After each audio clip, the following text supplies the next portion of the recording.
Ito pong shoulder, parang sumasakit po siya ng mga... Ito po kasi ay parang mga 1.5 year na. Pero, tolerable naman siya. Then, nitong mga past 1 month, 1 to 2 months, ay medyo sumasakit siya ng madaling araw. Ito po ay dati po kasi nag-workout ako, then yung parang lat machine siya. Pag gano'n, doon siya parang sumakit na siya. Then, tolerable naman, pero pag ginagamit ko, nagkaroon ako ng motion, yung ibang, meron akong kilos na hindi na sumasakit, pero merong pag mga push lang at saka mga hila na ganito, okay lang siya, nakapagbuhat siya, walang sakit. Pero pag yung may certain movement, saka parang naglalak siya din yung sakit. Taas nga po ang dalawa ko, parehas. Yan po yung normal, normal. So ito, extended, kaya yung ito.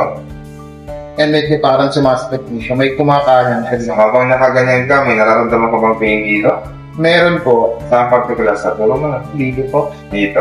Magagawin mo po yan ng 1 to 10. Gano'ng kasakit po ito? Siguro pag binipwersa, umaabot ng mga 7 to 8. 10. Pag nakaganito lang, mga 4. Itinataas ng gano'n. Yan. 7 to 8. Yan, 7 to 8. Tayo sa pin. Habang nakaganyan, may masakit? Opo, doon pa rin po. Dito? Gano'ng kasakit po ito? Parang mga 6 po ang nandito. 6 to 7. Tumatagal, masakit na po talaga. Parang nakaganit, tumatagal mo mga nag-i-8 na less. Pagka? Yan, sobra po. 9 to 10. Pag ito, kaya nyo ganito? Opo. Walang pain. Walang pain. Ito, sabi nga ito nyo. Yan, sobra. Ito.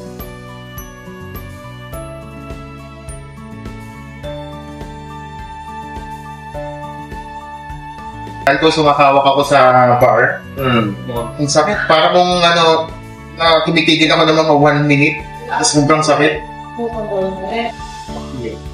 Buga. Tapak mo malalim. Buga. Good. Thank God. Sige.